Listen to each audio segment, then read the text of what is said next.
Coast to Coast Big Mouth is probably the most reprinted script ever. It's like in 10 textbooks, and it's taught, and it just is regarded as the perfect example of a situation comedy script. Now, like all things, you didn't start out to do that, but it ended up being that, you know, and it just had such an honest beginning. It was built totally on who all of the people in the show were, the vanity of Carl, you know, of Alan Brady, the vulnerability of Mary, the macho but fearful position that Dick was in. I mean, Dick was an employee who, he was not courageous automatically. He would eventually stand up, but he feared Alan. You know, it was just a wonderful combination of what the work climate at that time was, and, you know, so it fit in where it was.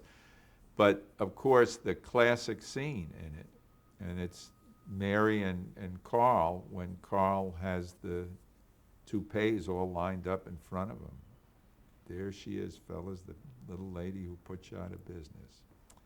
It was just, and it was about Carl talking about the fact that he was thinking of stopping wearing his toupee. That was where that show came from. Carl said, you know, I'm getting tired of wearing a toupee and so forth. And I got all these toupees, and that's where we got the idea to do about Alan.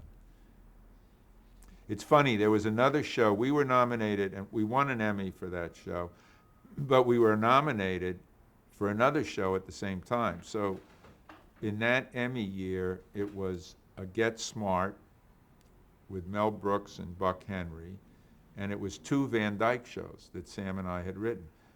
The other one was The Ugliest Dog in the World, which was the fact that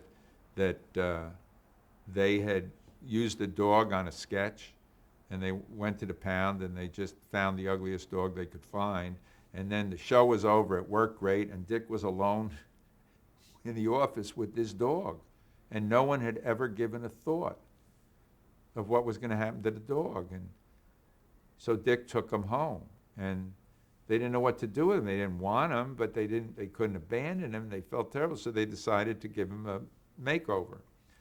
And one of the great performers one of my favorite performers of all time, Billy DeWolf, who went on to star in a series that Sam and I did. He played the owner of the dog salon. And I remember when they brought the dog in, and DeWolf, in his white coat, looked at him and said, "What's his name?" And Dick said, "He doesn't have one." And DeWolf looked and said, "He doesn't deserve one." You know. And then at the end, he made him so beautiful that he kept him himself. But that show was also nominated for the Emmy. And when we won, Mel Brooks said, "There is no God." That was his statement.